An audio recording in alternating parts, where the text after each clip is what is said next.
Connue pour son étape du Tour de France, la station de l'Alpe d'Huez en Isère accueille 6 mois par an un poste de secours en haute montagne, partagé entre les CRS et la gendarmerie. Cette semaine, ce sont donc 4 secouristes du PGHM, le peloton de gendarmerie de haute montagne, qui assurent les interventions. Voilà, les principales interventions en été, c'est principalement de la randonnée pédestre, parce que ici on est entouré de massifs qui sont très fréquentés par les randonneurs. Donc principalement, voilà, on intervient sur de la randonnée pédestre. Ouais.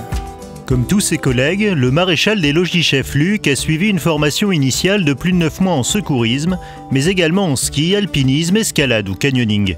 Des techniques nécessaires pour appréhender tout type de secours. En gros, ici, on a du matériel qui sert sur 5% des secours. 5% des interventions parce que sur les 95% d'autres, c'est des interventions qui ne nécessitent pas de mettre en place des techniques importantes d'évolution et d'évacuation, quoi. Donc on a un peu de tout, beaucoup de cordes déjà, de la ferraille.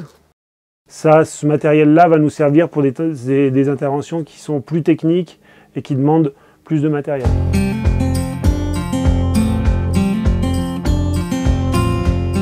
Pour mener à bien leur mission, les gendarmes travaillent en partenariat avec la sécurité civile et le SAMU. Pendant une semaine, ils prennent leur quartier au poste de l'Alpe d'Huez et se répartissent les tâches quotidiennes.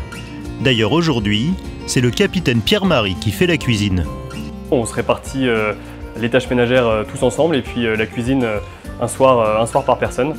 Ça permet à chacun de faire sa meilleure recette lors de son passage à l'Alpe d'Huez. C'est une des grosses sources de pression, c'est savoir si la recette va être réussie ou pas. Le fait de vivre ici pendant une mission de 4-5 jours, ça permet une proximité importante entre l'ensemble de ces équipes qui travaillent au quotidien et la convivialité qu'on crée, la proximité qu'on crée pendant les repas, pendant les périodes de repos, elle se retrouve aussi dans le travail d'équipe qu'on est amené à faire sur le terrain quand on intervient en secours tous ensemble en équipe constituée.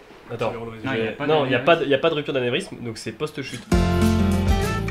Au poste du SAMU, c'est Julien, anesthésiste, réanimateur et médecin en montagne depuis 15 ans, qui assure la permanence. Disons qu'il y a un confort en intra-hospitalier qu'on n'a pas ici, mais c'est aussi l'intérêt de l'activité, c'est que chacun a sa contrainte. Donc on va faire un petit briefing aide à la médicalisation, sac et tout ça. Pour être opérationnel, Julien vérifie avec les secouristes le matériel et leur rappelle quelques gestes qui leur permettront de gagner du temps sur une intervention. De quoi oxygéner rapidement, mettre une guédelle, un masque de concentration et de quoi poser une perf. Un peu pour les graves justement un peu plus complexes, tu sais, tu as la perf de base et puis tu as la perf où tu peux mettre des petits dispositifs qu'on appelle les tritubes, là je sais pas si vous vous souvenez. C'est important de se rencontrer régulièrement pour pouvoir travailler en sécurité et en cohésion. C'est important de se connaître aussi pour que l'intervention se déroule à la fois rapidement mais aussi sereinement et avec un déroulé qui quelque part est naturel au fil des années à se connaître et à revenir régulièrement travailler ensemble. Avant d'intervenir, c'est le centre de régulation du Versou à 80 km de l'Alpe d'Huez qui centralise tous les appels. C'est le PGHM là. Et généralement, la première prise en charge, elle se fait via le CODIS qui voit si c'est montagne ou pas. Si c'est montagne, il nous transfère l'alerte. On dit qu'on se met en conférence. À la suite de ça, on va poser des questions pour localiser la personne. On va faire une conférence avec le SAMU, savoir s'ils veulent médicaliser l'intervention et savoir s'ils veulent que l'intervention soit par voie aérienne ou si elle peut se faire en 4x4. Voilà. C'est encadré ou pas? Vous savez pas? Ouais. Ok, et bah c'est tout bon. On a l'info, je passe l'info au doc aussi. Avec Pierre-Marie, on va partir sur une enfant de 12 ans là, qui a fait une chute en VTT et qui a des douleurs abdominales. Donc voilà, on va partir avec le médecin. On va aller voir ça, il y a des pompiers sur place a priori déjà. Donc,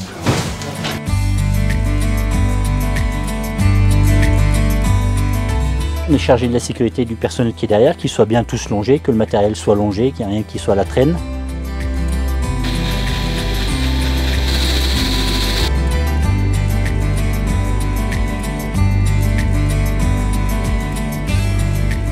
Comme Jules Collis 26, il faut enrouler le VSAV vers la station. D'accord, ok.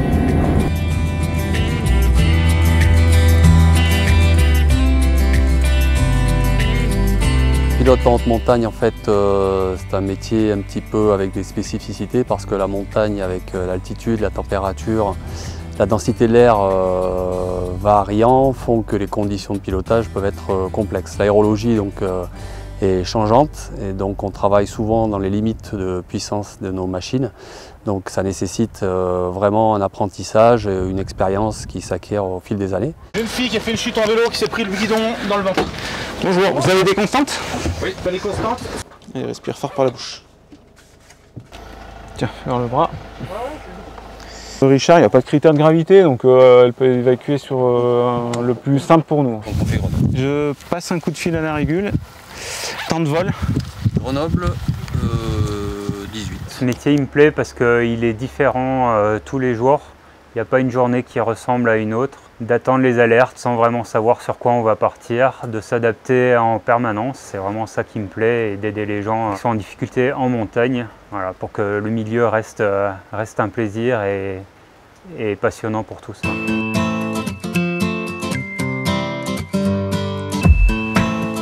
À 50 km au cœur du massif des Écrins, l'adjudant-chef Gilles s'occupe du poste de la Bérarde. Et au Soreiller, vous y êtes allé ou pas? Oui, alors ça on a déjà fait une fois, mais je trouve que c'est un peu une bavante. Ah, il y a plus de 1000 mètres, quoi, c'est sûr. Après, qu'est-ce que vous avez sur la lavée aussi? Oui, la lavée, c'est bien sauvage. Les missions, elles sont de renforcer éventuellement l'équipe de secours AUS si le besoin s'en fait sentir, de la prévention, du renseignement, et on va dire soigner la bobologie et puis avoir un contact permanent avec les élus et les professionnels de la montagne. Sur terre ou dans les airs, les secouristes du PGHM de l'Isère et leurs partenaires de la sécurité civile et du SAMU ont réalisé depuis le début de l'année plus de 280 secours.